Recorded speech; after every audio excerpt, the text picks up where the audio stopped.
All right, good evening. I'll call to order the September 29th meeting of the Traffic Safety Commission at 6 p.m.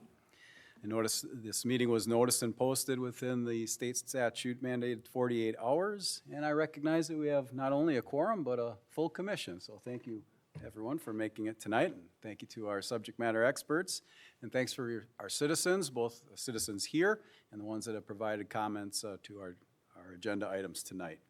I will remind the commission of our powers and duties as laid out in our ordinance, as the commission shall investigate, advise, and report to the mayor, the common council, and any other city official concerning the best methods of providing for traffic safety and the orderly flow of traffic throughout the city. In making such recommendations, the commission shall make recommendations consistent with the Wisconsin Manual on Uniform Traffic Control Devices. And with that, I'll move to our first agenda item, the approval of the minutes. Motion to approve. I'll second. Motion from Alderman Schmidt and second by Commissioner Janto. Any conversation, additions, deletions, corrections? All in favor signify by saying aye. Aye. Any opposed? That passes. Thank you. First agenda action item is to consider a request to restrict parking on Barton Avenue at the intersection of Barton Avenue and Parkfield Drive. I'll note for the longtime members, we addressed this issue in 2020 and did make some deletions of parking spaces. However, they weren't very clearly marked. I'll turn it over to Max to further explain. Hello, Max. Discussed, and there was a recommendation made at the Safety Commission meeting in 2020, and it was in August of 2020, and signs were installed to indicate the no parking area. However, it was still confusing because the old marking that represented the parking spaces had remained, and so people kept parking there. And so the intersection site distance issue then was there again. So once we got the complaint, in the few days that followed that, the Department of Public Works went out and painted a hatch area to clearly identify the no parking areas up to the signs. And so that issue should be resolved just by taking that action. Thank you. And commissioners, I'll point you to the pictures in the posted materials, the before and after. It was confusing for the citizens. We had several officers, Officer Rinzel, and several of our community service officers paying special attention to the area, also noted the confusion. So hopefully with the pavement markings, we've cleared up that issue. Is there anyone from the public that would like to speak? Please, when you come up, just state your name and address for the record slowly so my partner can document it and let us know your thoughts. Good evening. Mike Lechner. I live on 324 Briar. I'm the one that originally emailed in about the complaint. Things are better, granted, but I still think more lots or more spots need to be taken away. If you actually were to, the main issue is when the apartment building complex, City View, anytime they have to do anything with their parking lot, they flood those streets with cars. And once they do that, you cannot see up Barton Avenue. I have pictures I could show if I could.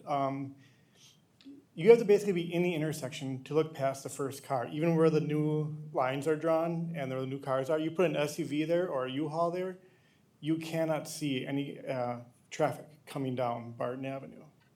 You're in the middle of the intersection before you can actually see if you're clear to go or not. So I think you need to at least take the spots away up to the first driveway, which would be address 2040. If you could take the spots up to there, people would have no problem seeing the traffic coming down that road. And not to mention, coming down that road, they are not going 25 miles an hour either. They are speeding down that hill. So I drive that road almost every day, sometimes 2 or 3 times a day. And I feel like there still needs to be more spots taken off between Parkfield and that first driveway on the west side of the road. Thank you. Thank you. Before you sit, actually, I got a question for you. And how often does City View flood that? Anytime they need to clear snow, they need to clear that out, as well as when they need to do like new pavement and redo the surfacing of the parking lot. So more commonly during the wintertime. Yes, and it makes it even worse because if it's actually snow, then there's snow on the windows and you can't see through the cars. So there's no way, again, you can see through the windows to try to look up the traffic. You can't see any of it. Okay. All right. Thank you. Yep, thank you. Any other members of the public that'd like to speak to this issue?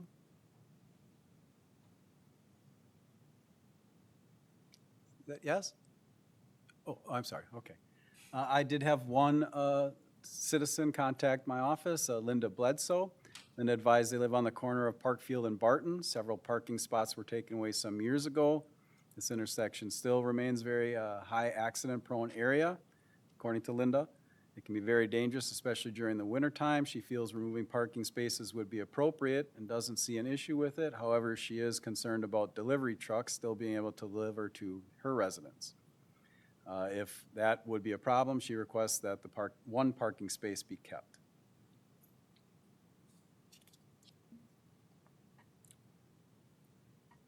All right, so Max, any additional comments on sight lines, standards?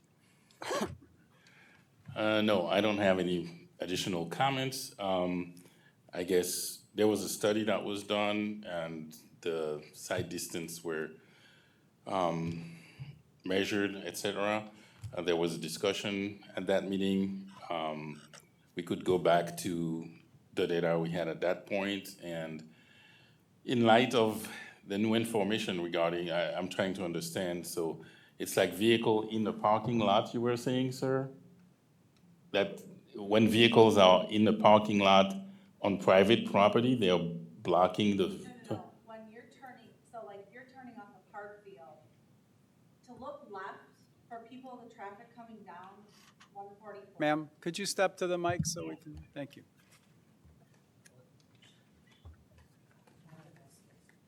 I'm sorry, if you could Sure. just state your name. I'm sorry, Dana Lechner, same my address, 324 Briar Drive. So when you're on Parkfield Drive, to turn, like, to go right or left, to look up to see the traffic coming down 144, you cannot see it because the cars from City View are blocking it because they're parked in those designated spots. Max, to clarify that, what they're saying is when they have to clear the snow, they make all the residents park outside of their parking lot. So they flood the street. Roads, yeah. So it's not, they're not on City View's property. They make all the residents leave their property and park on city streets. They're parking in the right. street, so they're parking, So they took, to the left, they took one spot away. I would like 2 or 3. Because if you put a big SUV, one day, somebody had a U-Haul parked there for like 2 or 3 days. You can't see beyond that. I mean, you just can't. And it's like, you know, we talked to Officer Renzel and he said, well, could you go around to a different way? Well, you don't know until you're in the situation. Before, you know, like, you don't know when they're gonna be parked there. So it's like, and also a lot of times we turn on to Schmidt Road. Well, I don't wanna cross 144 from Salisbury to Schmidt Road. That's not a very, I mean, that's a high traffic spot. It's not the easiest to cross, to go straight there, you know? So it's just when you have these big vehicles, if you have a big SUV and they don't clear the snow off their SUV, so you have a big SUV plus the snow on top of it, you still can't see with the one spot taken. They took 2 spots to the right, which I don't understand, and only 1 spot to the left. I don't know, that didn't make sense to me. But if we could take like maybe 1 or 2 more spots looking up to the left, I think that would help tremendously. But, I mean, I don't know. yes. This has been since Yeah. 2020, so, I mean, I appreciate what you guys did so far. I just still don't think it's still not enough. Sure, Yeah, you still can't see. I Okay. mean, even we have a car and a SUV. So, I mean, either vehicle, if a bigger vehicle is parked there, you cannot see up the road. okay. I think at this point, our plan of action should be to go back to the study from 2020 and then maybe get additional data from the field to see if something was missed or not, and then in light of, the new information from the residents, figure out if we need to do anything additional. How heavily are those spots used when we're not talking about resurfacing or Not really snow too snow much. removal? I mean, every now and then they are. I'm just wondering about the impact to businesses or people who are using those spots regularly. That's all residential right there, so really they're not, used all that much. So it's, I don't know. It's mostly in the winter, but then like this, they do repaving, and then some people just park there, like I said, someone parked a U-Haul there, so it's, it's not like excessive, but when they're there, it's terrible.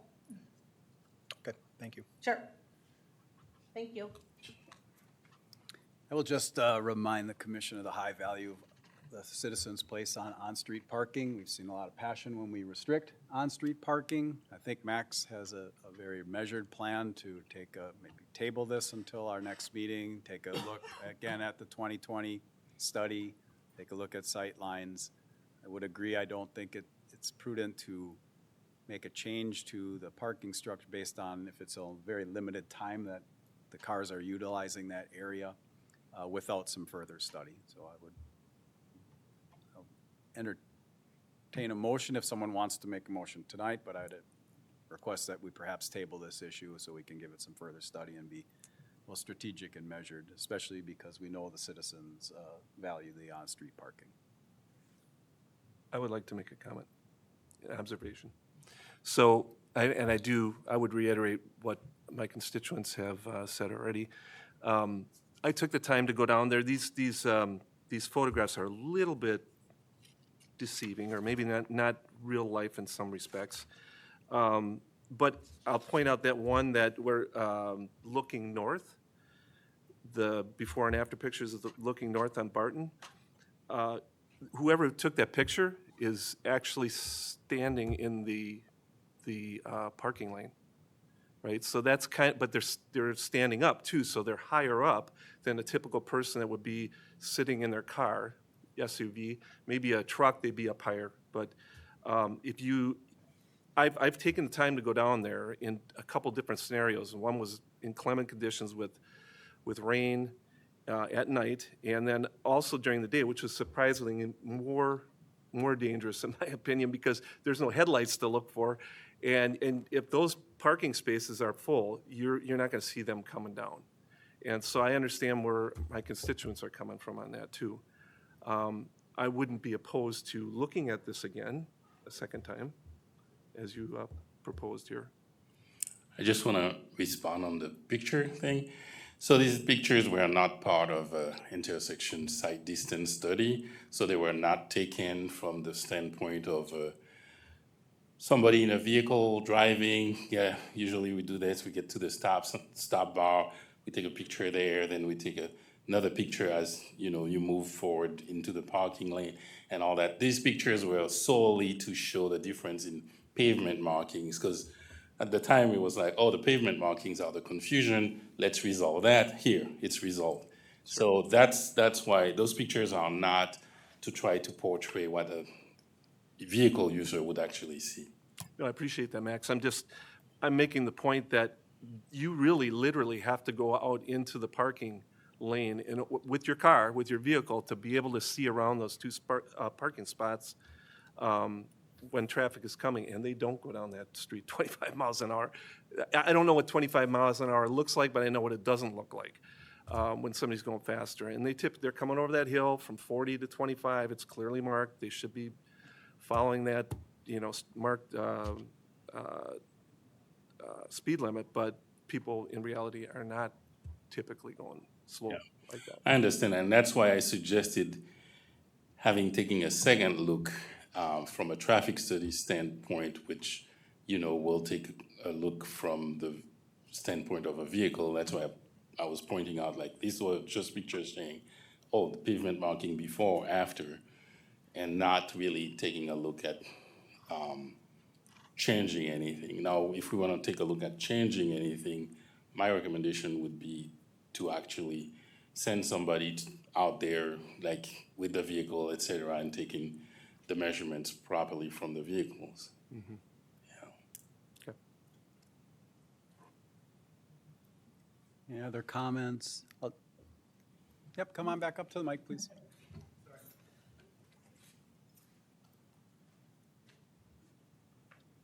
I obviously haven't seen the photo you guys are referencing, but if you want actual pictures of when there's cars parked there in the winter, I have pictures of where you're looking up looking up Barton Hill. You can see where you're supposed to stop. You can clearly see you cannot see anything. Then I have a second picture of how far I am into the intersection before you can actually see traffic coming down the road. I've emailed, I think you, Chief, I think I emailed you those pictures once. I can send those off again, but if you want a clear picture and actually get like what we're seeing, you need to have cars parked there. You can't just go there on a nice, clear, sunny day and be like, oh yeah, look, it's not so bad. You know, you have to be able to actually have the cars there and see what we have to look at when they do have the cars parked there. So I do have photos, like I said, of those situations if you guys don't already have them. And I've taken my own, similar to what you've got, so I would agree with you on that. Okay, thank you. Do we do a study of the parking places in use and when they're actually used? Can we do that, Max, or is that something that we look at? How frequently they are used, comparative? I'm just wondering how many times the residents are parking there versus when there's snow clearing or repaving or whatnot. I don't know. I've never done one. Like, so basically you would survey the area for a couple of days or something to see how people are using the traffic spaces. I don't know. I'm gonna ask Kevin about it. I know we do, when we do traffic counts, they have the cameras that can stay for a couple of days or a few days or whatever and count vehicles. I mean, we could use the same technology, I imagine, to gauge, you know, how often the stalls are used. I can discuss that with Kevin and see what we can do with that. And should we assume there's a cost to that? Absolutely. Yes. Every time we hire our consultant to complete a task or do something, yes, we will have to. I don't know how much right now. I would have to talk to Kevin and see about it. And again, I'll just remind the commission that we're to take in the standards that are provided by the state and federal guidelines. So while there may very well be need to restrict some on-street parking, from my view, it should be through our study, our set protocols that we utilize. I understand the gentleman mentioned taking it to the driveway. That's taking away an additional 4 spots without really having the traffic study or reviewing the 2020 traffic study, which probably has almost all of the data we need. We just need to verify that it's still accurate. So I think I appreciate the conversation. I think the best bet would be to be strategic about this and make sure that we're utilizing the professionals that we have to make sure if there is additional parking to be restricted, that we do it within the standards. And Chief, as you mentioned before, we've heard from a lot of people when we take away parking. So I think at the same point, we need to send a letter out to those residents, let them know that this is coming up so we can hear their voices in case they don't want it on for whatever reason. Sure. And there was a neighborhood notification, but I think if we had a more of a specific, we're going to take 4 spots away, that might draw some more attention from the residents. But clearly, obviously, this area needs to be looked at again. We'll make sure that our officers are continuing to be in that area. Understand that hill is, I've been working for over 30 years, and 25 miles an hour is always a challenge for our drivers that are entering the city on Barton Avenue. But we'll be there to make sure that they're complying.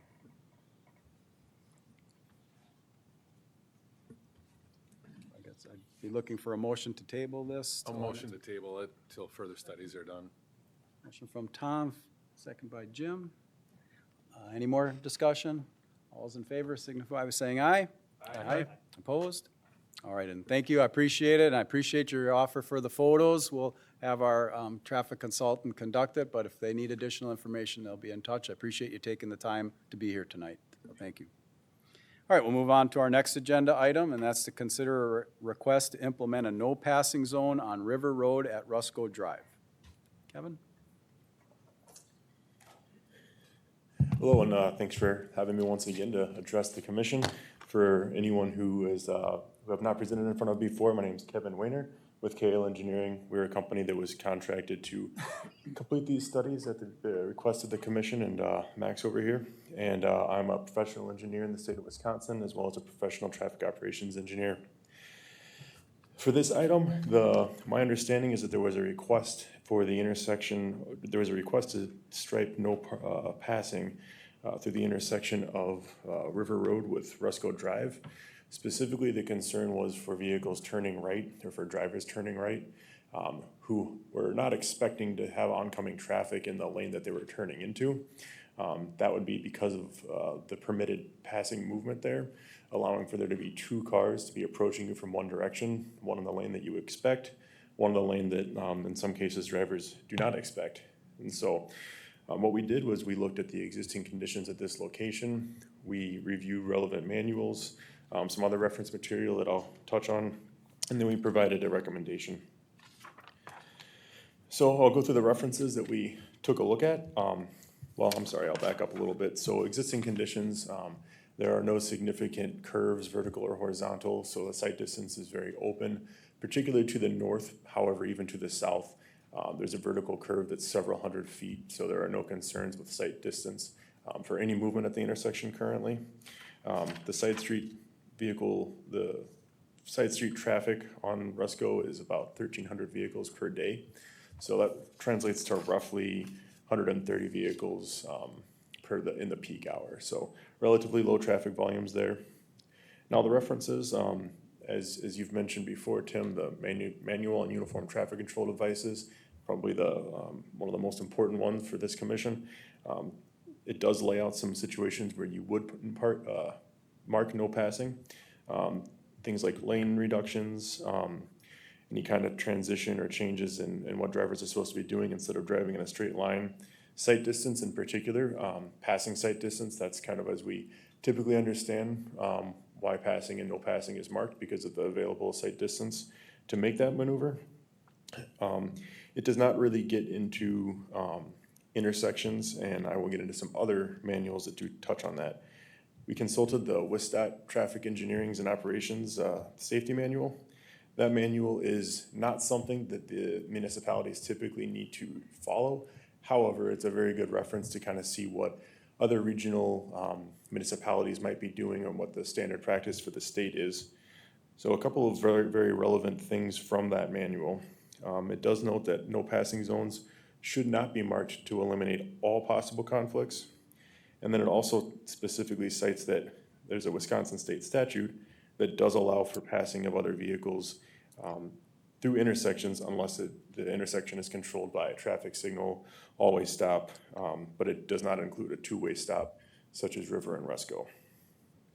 So we did find that the current pavement marking is consistent with the WSDOT manual. Major intersections would be a location that you would not want to allow passing through, where you have a lot of traffic, a lot of turning movements or geometry that would make passing unsafe. One reference was the WSDOT standard specifications, which actually lay out for a contractor to mark no passing zones, and it gives specific definitions for what a major intersection would be, where WSDOT would want a no passing zone marked, and it defines it as a major intersection with a full right turn lane or bypass lanes. And neither of those are present at the Rusco Road intersection. So we found that according to that manual, the pavement marking is consistent with WSDOT standards. We also looked at crash history, of course, to make sure that there is not a crash problem being caused by this or anything else that we could form a recommendation to address. We found that a total of 5 non-deer related crashes occurred between years 2020 and 2024. Those are the most recent years that full data is available for, and none of them were identified. No crashes were identified that were consistent with the pattern that was the concern was expressed about. Finally, we consulted state traffic law, and it is clear in a couple of different statutes, 346.18 paragraph 3 and 346.46, paragraph 1, both indicate that a driver on the side street at a two-way stop control intersection would be required to yield to all approaching traffic, and it does not make a distinction, that would be relevant to this question. So, based off that evaluation, we did conclude that no changes to the passing zones are recommended. Thank you. Anyone from the public who would like to speak to this issue? I'll note that area is going through some significant transition. So I think a lot of this is being driven, the request was very well intended, had concerns about safety, and I think it's because that area is starting to be developed.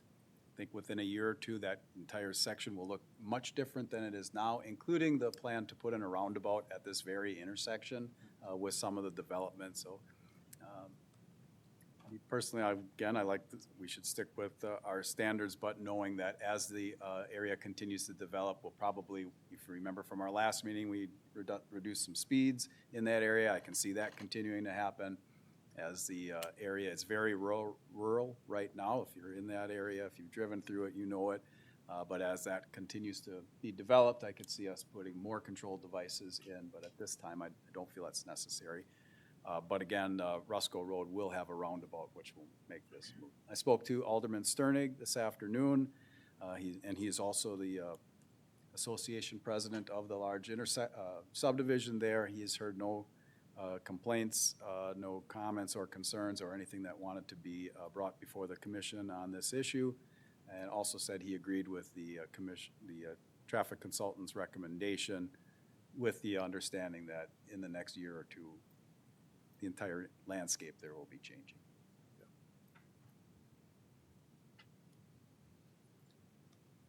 We have two routes here. We can either make a motion to keep as is, or without a motion, it can move forward with. Because this is transitional, I think we should make a motion to just let it sit the way it is right now. Are you making that motion? Yes, I am. Alderman? Okay. I don't know if I said that right, but Alderman Schmidt to not change. I and change it at keep this time. Second by Mr. Janto. Questions, comments, concerns? All those in favor signify by saying aye. Aye. Opposed? That passes. Thank you. Next agenda item is really administrative, just asking to the commission's permission to take to council to clean up some administrative language within the traffic manual on Redwood Street, mainly just an omission and some past changes. Max, do you want to speak to it? Thank you. Thank you. So this all started with, I think it came from our Director of Public Works, with the existing restriction for parking along Redwood Street. So in 1995, Redwood extended only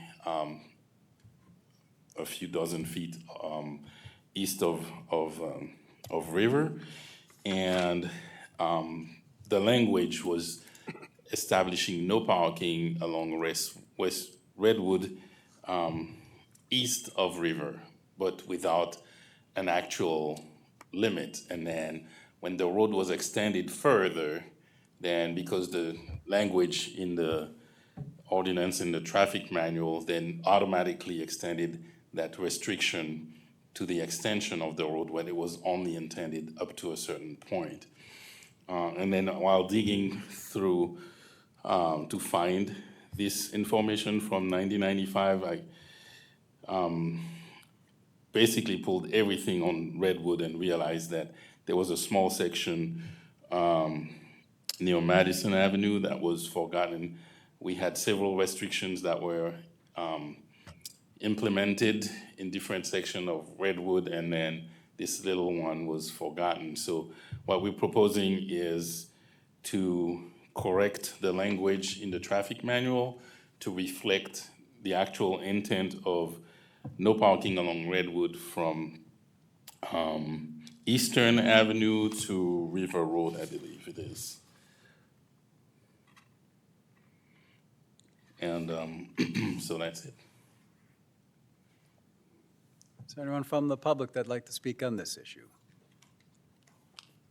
Just for ease, I think I'll make this motion. I'm going to make a motion that we change subsection 2.31 to our parking miscellaneous to Redwood Street, south side from Eastern Avenue to Judith Court during school hours, from Sheridan Drive to the east during school hours, north side the entirety during school hours, with Redwood Street both sides from Eastern Avenue to Acadia Avenue during school hours.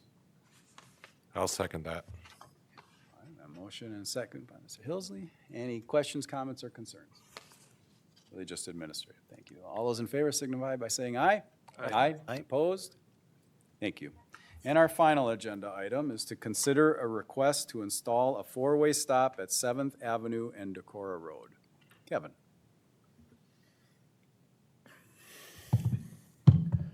So this requests a little bit of history about it. A company called Traffic Analysis and Design Incorporated previously completed an evaluation for a very similar request, from what I understand, in the year 2018. What they did is conduct a study for implementing always stop at the intersection, and they found that out of several criteria listed in the Manual on Uniform Traffic Control Devices, that an always stop was warranted, however not recommended because of several factors. They recommended that the city continue to monitor the intersection, that the city clear some vegetation that was causing some crashes according to their, in their opinion, and again, monitor the results of that and reevaluate in the future, and that's where our study picked up. The TADI study found that there was a crash rate of 2.87 crashes per million entering vehicles, which is quite a high number. At about 1 is where an intersection might draw some attention as something that should get looked at, kind of figure out if there's a way to improve. So 2.87 is quite a bit higher than that. The predominant crashes, particularly the ones that I think people were hoping to address with the always stop, was a pattern of southbound versus eastbound crashes. 17 had occurred in their 5-year study period, and a pattern of northbound versus westbound crashes, 13 of which occurred in their study period. Vegetation had been recently cleared. However, it had not, the results of that would not have been reflected in their study, which is why they recommended monitoring the situation. I'll get to that in a little bit. Their 3 warranting criterion were the crashes, volumes themselves, and then operations as well, taking those volumes and actually modeling the operations at the intersection. So when we went to follow up on their study, kind of looked at what the best way to approach this would be, and looking at some historical traffic trends, operations, and volumes, pretty similar to before. We did not formally evaluate those things, but WSDOT conducts counts periodically, and trend lines are available, so it wasn't the best use of public money to reevaluate that. However, we did look at the crashes as a follow-up that was recommended in the TADI study. There was a significant decrease in crashes from 2.87 to 2.05. One of the major contributors to that was the reduction in southbound versus eastbound crashes that went from 17 to 5 in a similar 5-year study period. The other crash pattern that was discussed in the TADI report was the northbound versus westbound. That held steady at about 14, which was just about the 13 that was observed before. I'll back up a little bit. MUTCD mentions the several warranting criterion for an always stop. It does specifically note that just because an always stop is warranted, engineering judgments should still be applied to make sure that all sorts of unique potential issues or circumstances at an intersection are accounted for, and a potentially worse situation isn't implemented with always stop. And that brings me to one of the other considerations of this intersection, which is that Decorah Road is on a major grade, about 12% is what we were able to define from some like water main plans or sanitary plans, which roughly follows the grade of the roadway. And that's a significant grade. And I believe that was one of the concerns in the previous study. Speaking with the Director of Public Works, there's a concern for several things. So if always stop was implemented, we would probably recommend a high friction surface treatment or something to prevent vehicles from accidentally running the red or the stop sign during winter conditions. That presents a challenge from Public Works to maintain. It can be quite costly. Every winter you're scraping it off. So in addition to just, it seems like a bad idea, even with the high friction surface treatment. This is the type of grade that you would not expect people to be able to stop on in winter conditions. And so because of that, we do not recommend always stop. And we think that in winter conditions, it could actually create a whole different crash pattern, potentially worse.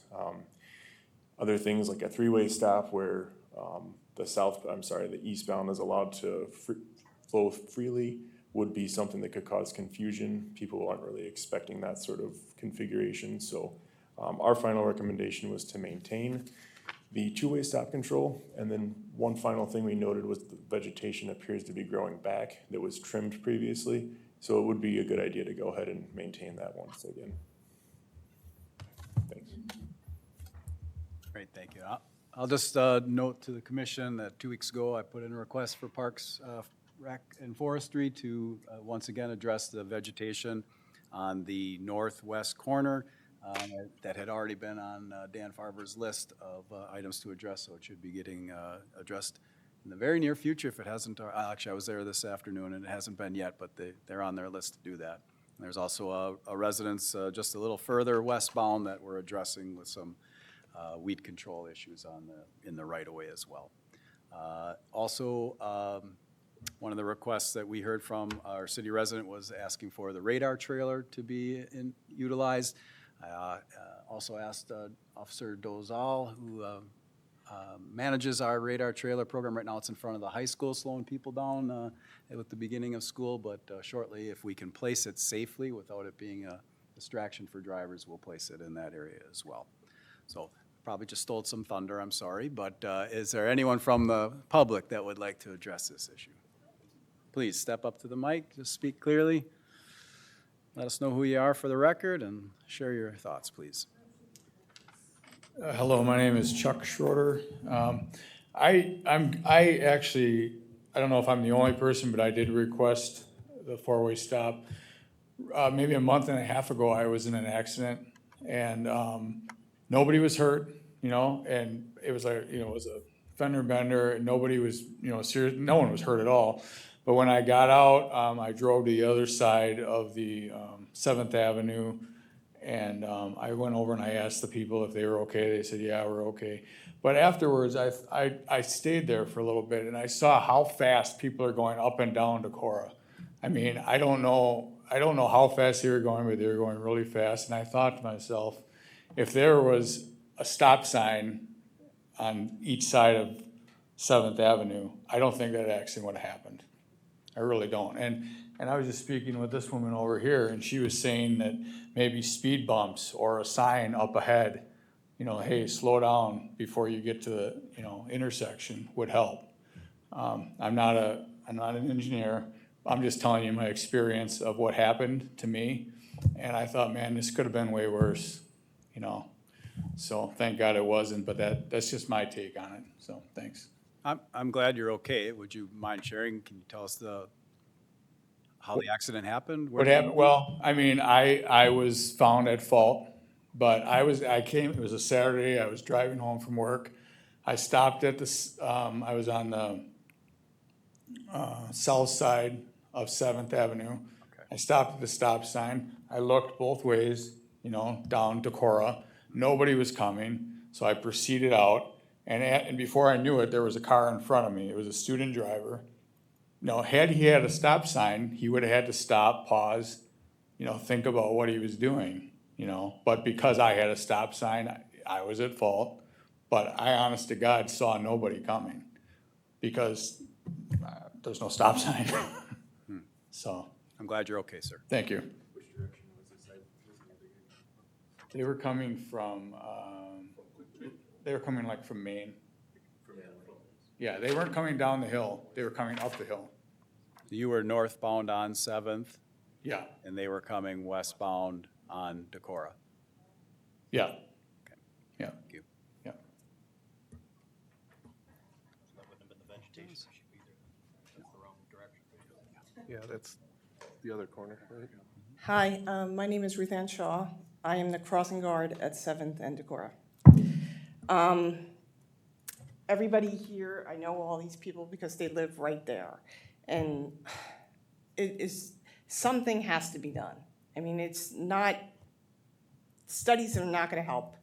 The people drive very fast. Half of the time, they don't stop at the stop signs. They go right through them. I mean, there was just an accident last week where a woman did stop at the stop sign and she pulled out and she plowed into another car. It's all the motorcycles, the trucks, everything going up that hill. They know they can speed up that hill. They can just fly up that hill. They don't have any reason to stop or whatever. And it's, I don't think,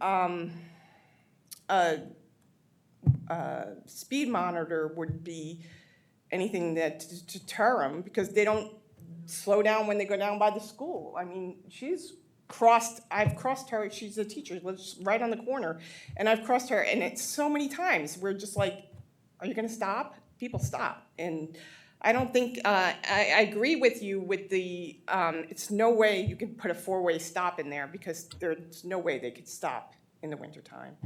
And, if people have trouble getting up the hill in the wintertime, they hardly can get up the hill. They hardly can, when they get up past the intersection, they can't even get up the hill on that time. And we've experienced a lot of issues with that too. I don't know, what else you guys want to say? It's the speed causing all the problems. The speed's causing a lot of problems on that road. It would slow the traffic in some manner. Right. Whether it's speed bumps, whether it's a warning light, whether it's Would you step to the mic, ma'am? some. Can you step to the mic, please? There's people at home that are watching. They're gonna wanna hear what you're saying. Well, no, we've lived there for 40 years. I'm sorry, It's- did you just state your name and address? Lori Spaeth, And your address, ma'am? 875 South 7th, so we're a block down on Spring. And it is, every couple of weeks, we're looking out at red lights. It's an accident, another accident. People are going so fast up the hill, but down the hill also. And if there's something through the traffic situation that can be added, whether it's, not a slow down because people aren't gonna watch that, but warning or a flashing light or something to get people to slow down, because it's bad. It's really bad. What? It's dangerous. It is. It is, yeah. Hey, Lori, do you see more people speeding going eastbound or westbound or both ways? Does it matter? Both ways. I see more eastbound because they're coming over that hill. They're at the peak of the hill and they're going, hell-bent for watching downhill. Yeah. If there was some way of, something that could slow that downward, and for people going north and south, you don't see that car until it's over the crest. Right. And then it's, During the afternoon, the speed from the, Ruth Ann, you have to step to the mic, please. during the afternoon, you can tell when the high school kids get out because they come flying up that hill, one after the other, and they're just flying. And it's like, slow down, please slow down. I'm out there all the time. I'm like, slow down. They don't listen. They just keep flying up the hill. It's both ways, though. It is both ways. My name is Richard Mertzik. I live at 815 South 7th. I've been there since 1985, and since my wife passed away a couple of years, I sit on the couch and watch all this stuff, and I know what it is, and the biggest thing is speed. Speed up and down the hill. It's nonstop, all the time. In the morning, the kids start at 6:30 in the morning. It goes till 8 o'clock at night. And if you think about it, the only best fast way to get across town is take Decorah Road. Because if you go out on Washington, if you go out to Washington, take that from Main Street to 18th, it's got 4 stop signs. If you got Paradise to 18th, you got 4 stops. Here you go 35, 40 miles an hour up Decorah Hill, you fly over to Silverbrook, you stop there, roll through that stop sign if you want, and then you're out to 18th. There's just no control for the speed. And what I would say, or whatever it was, I mean, I'm 75 years old, gonna be just about 76 real soon, is whatever happened to the radar gun to stand on the hill and take speeds of them coming down, stand on 7th and Decorah, and get the speed coming over the top of that knoll, or get somebody up on Crestview and get the speed coming up the hill and have an officer sitting on the other side and get them. There's gotta be a way you control the speed. I was cutting my lawn just yesterday. There was a lady that came, I was out in my front yard, 815 South 7th.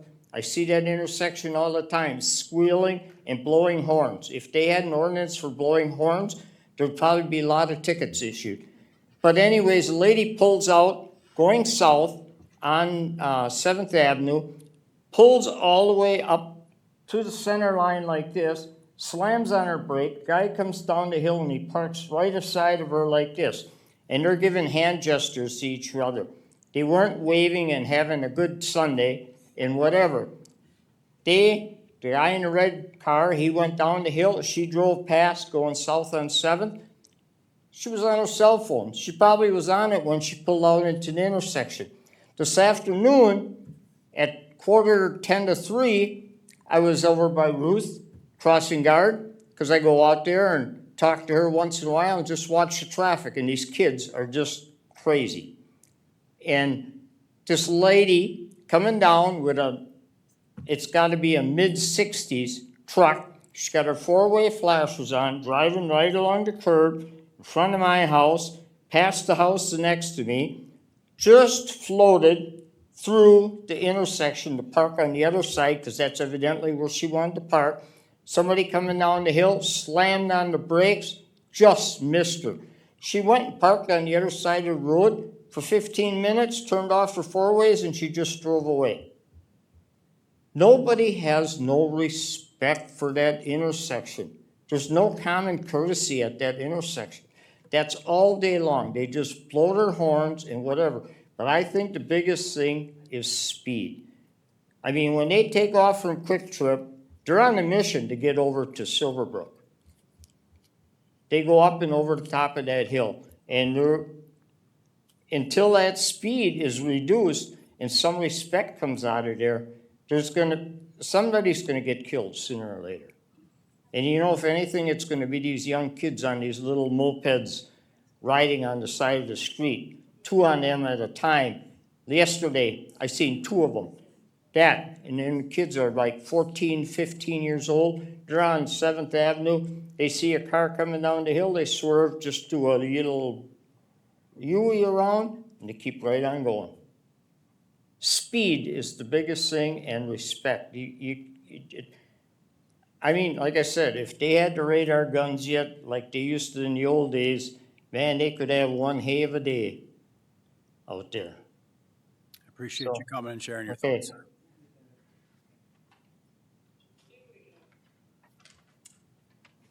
My name is Virginia Steiner, and I lived at 720 West Decorah Road since 1984.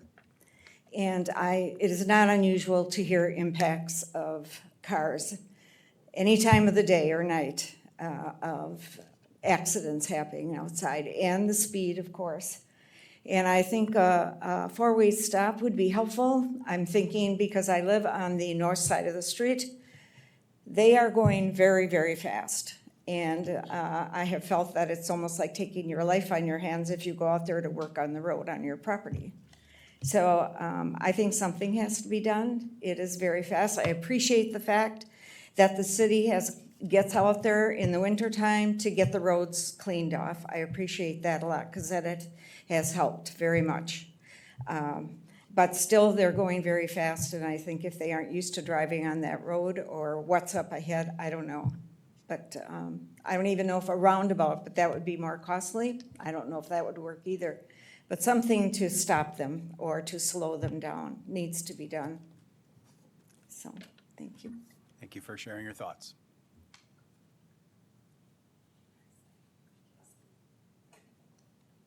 Anyone else like to comment on this? Yep, come on back up. We'll keep it to the agenda item, though, if you would, please. No, my name is Richard Mertzick again. And one other thing, we went through this when Mr. Ken Mueller was the police chief here, and we went around that four-way stop and all of that, and that wasn't gonna fly and whatever. But the biggest thing is just, they got a controlled speed on there and I think if the people slow down, they're gonna have more respect for the other people sitting at the stop sign. Because right now, like I said, I live at 815 South 7th. And when I back out, I go down the hill towards Quick Trip because I can back out and I'm not blind by no means or whatever, but I can look back out to my driveway to the sidewalk, look to the north, to the south, to the east, whatever. There ain't a car around. And by the time I back out at a regular speed, there's somebody on my back bumper just laying on the horn, giving me the you know what, and I just roll out my window and I wave to him like, yeah, have a good day. Where the hay did you come from? I just seen a guy this morning, he came up the hill, up off of, he was coming from the east up onto the South 7th, and he almost hit the curb. That's how sharp he cut it. And he was cruising. Just like that, he was up the Hawthorne. So, I mean, can't you come up to the corner and turn and go left? It's speed is the bottom line. Thank you, sir. I'll tell Chief Moyler you said hello. Anyone else like to comment? We had one other resident. Please stop me if this is you. It's Chris and Casey live at 784 South 7th. Talked about the fact that they also shared your concerns, but did not feel that a four-way stop would, they felt it would be more of a hindrance in the winter with the hill. They had uphill traffic issues. Vehicles that are required to stop while traveling uphill will get stuck. Coming downhill, there'll be more, probably more crashes than what we have now. They expressed their concern with the excessive speed on Decorah, asked that the radar sign be deployed, and talked about their final objection to the four-way stop is the concern that the four-way stop may unnecessarily slow the flow of traffic, particularly during business school drop-off and pickup times. They asked that we consider a stop ahead sign for 7th Avenue, recognizing that they're required to stop, and I'll add, they're required to make sure that the way is clear, that they yield the right-of-way before entering traffic. They talked about upgrading the existing cross-traffic does not, stop sign with a flashing cross-traffic does not stop, once again, acknowledging that it's the responsibility of the drivers at the stop sign per state statute to make sure that they yield to the right-of-way before moving, and ask that we consider alternative traffic calming solutions, I'm assuming they're talking speed bumps or something along those lines. Anyone else like to speak? I appreciate you all coming and sharing your opinions. This is what exactly this traffic commission is for. If we just made our own decisions, I don't think we'd be talking more about Parkfield and the parking there. We believed we had solved it with the paint, so again, a good positive outcome with our citizens being involved.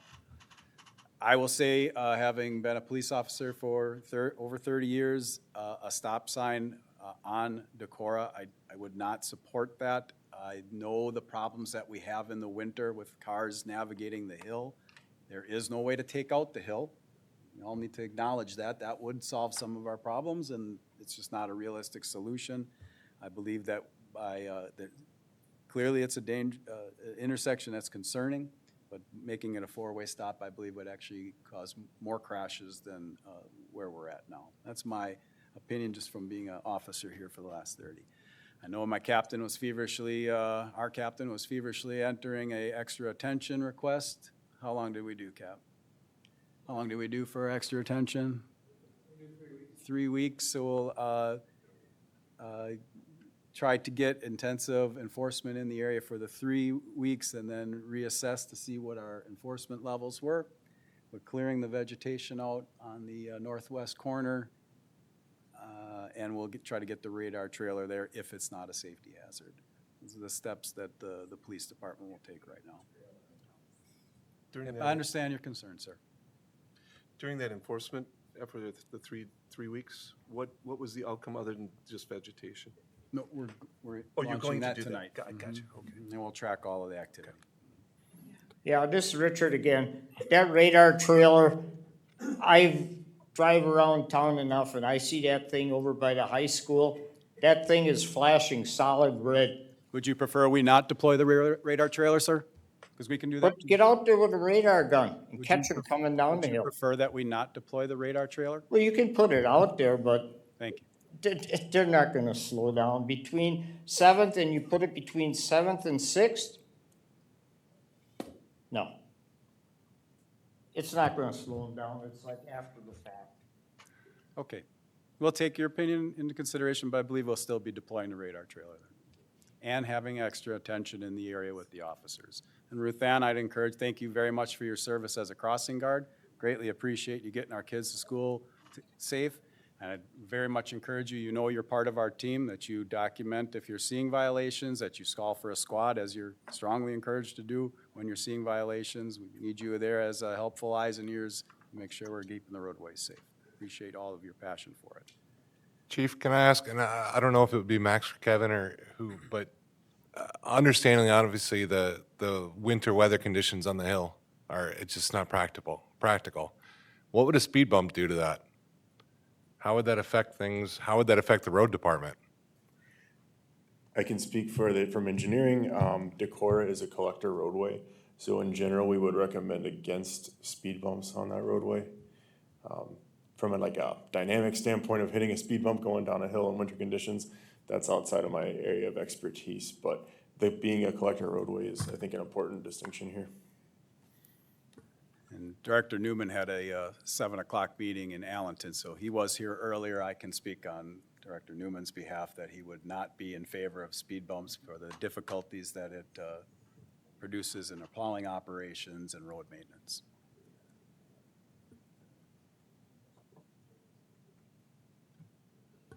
From my standpoint, it sounds like the best thing to do right now is increase enforcement if speed is a problem and then go from there.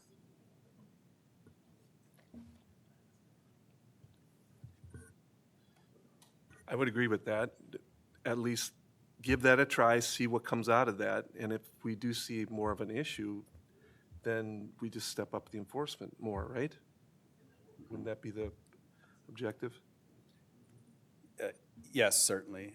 And I certainly don't want to put the gentleman on the spot, but cars at the stop signs are required to yield the right-of-way, make sure it's safe before they enter. Most of the crashes, as Kevin notated, were either southbound to westbound or cross-type crashes. Vehicles at the stop sign are required by statute and by rules of the road to make sure that it's safe before they enter the intersection. So speed's an issue throughout the city. Our officers, I'll vouch for them, our officers do not have downtime. They're out, they are running radar when they can. The reason you don't see them out standing on the hill with their radar gun is they work call to call to call, but they will get out and be enforcing. We'll have the extra attention. We'll try to special assign some officers. Certainly not the only area of concern within the city, but we'll spend some time with directed enforcement in the area.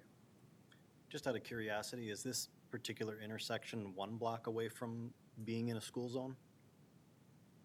Yes. So it's definitely not part of the school zone, correct? Good question. I'm assuming fines would be double in a school zone? And lower when kids are present, but it's not within the school zone.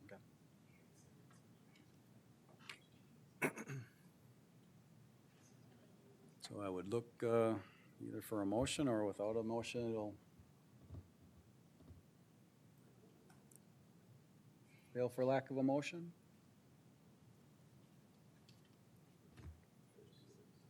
Look for a motion one last time, One more comment. please. I agree with what these folks have said something needs to be done, but it just seems like we're at a stalemate as far as what can be done other than put more officers out there. And, you know, like you said, they've got other duties as well and trying to service the entire city. But is there a way that we could use community service officers in that regard?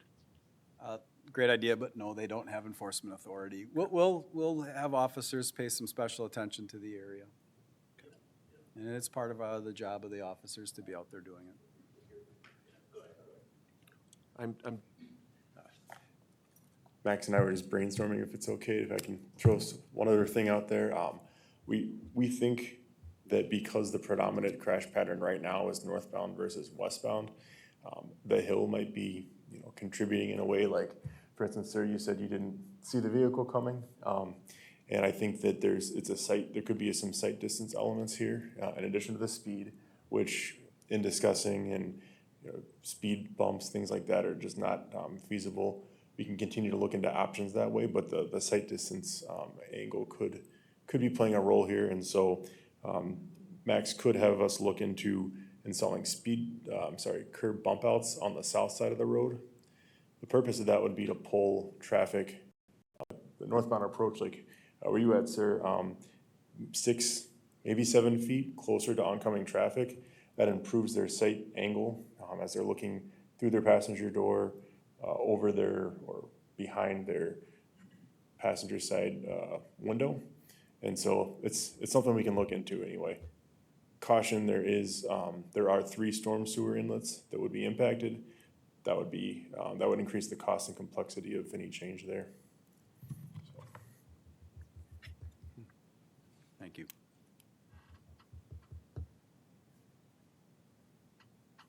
I'll ask one final time for a motion. All right, hearing none, that fails for lack of motion. I do appreciate the time that you took to be here and share your concerns. I appreciate that you're concerned about the safety of the road. We get the revegetation cut back. We will have the radar trailer deployed, and we'll have officers in the area conducting increased enforcement action. All right, that's the conclusion of our agenda items. Commission, we talked earlier, will maintain our twice-a-year schedule. We'll be looking for a meeting in April of 2026 to address the next time. I'll be in touch with you to make sure we can have enough for a quorum. No other action in front of the board. I adjourn the meeting. All right. Thank you very much.